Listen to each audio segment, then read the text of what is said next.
Shalom semuanya. Assalamualaikum warahmatullahi wabarakatuh. Semoga kita semuanya dalam keadaan sehat walafiat. Nah, di sini saya akan mempresentasikan ya. Ada beberapa pengenalan operasi dasar-dasar komputer. Namun sebelum saya menjelaskan, ada baiknya saya akan memperkenalkan diri. Nama saya Irma Suryani Purba dengan NIM 185680008.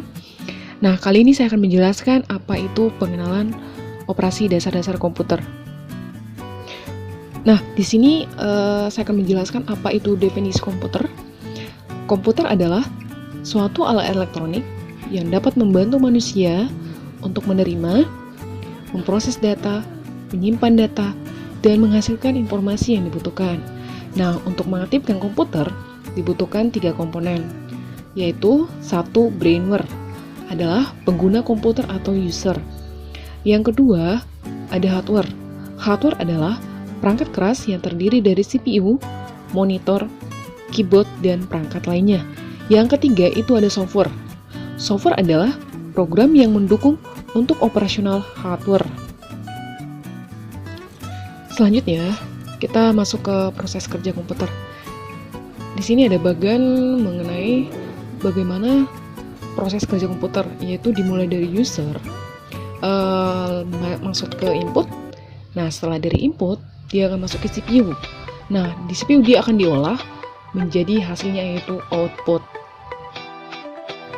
Nah, tadi kan kita sudah melihat itu bagian proses kerja komputer. Nah, ini adalah penjelasan dari bagian proses kerja komputer tadi. Nah, di sini yang pertama itu dari seorang pengguna komputer atau user ketika memasukkan data ke CPU, kemudian di CPU data tersebut diolah menjadi suatu informasi yang berguna. Nah, yang kedua itu, setelah selesai diproses di CPU, akan dihasilkan output atau keluaran yang ditampilkan pada monitor.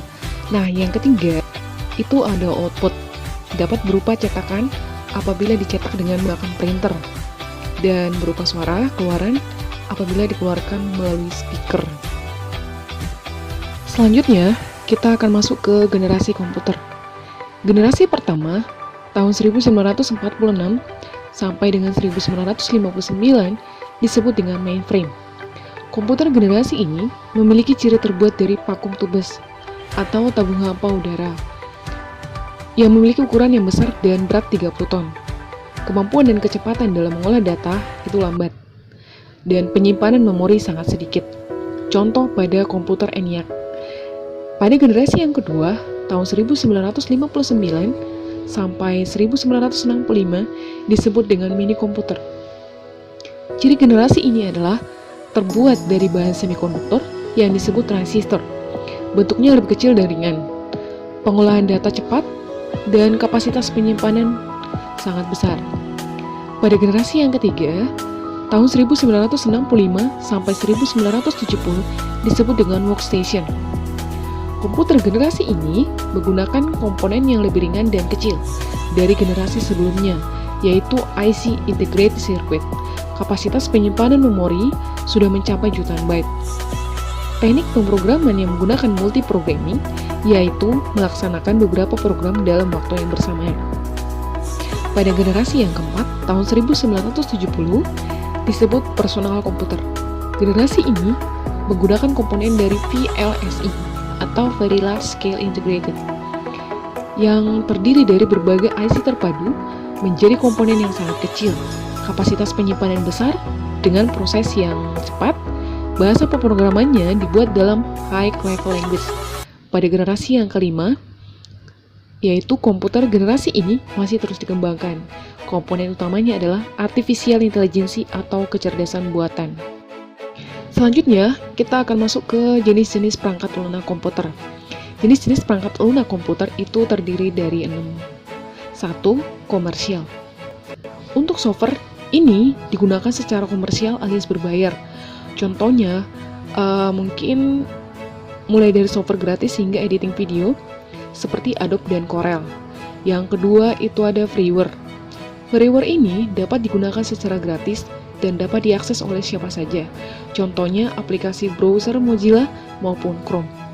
Yang ketiga itu ada shareware. Shareware adalah perangkat lunak yang masih melakukan uji coba sebelum dilakukan transaksi pembelian lisensi. Biasanya dilakukan oleh aplikasi yang menyediakan metode trial. Yang keempat ada firmware.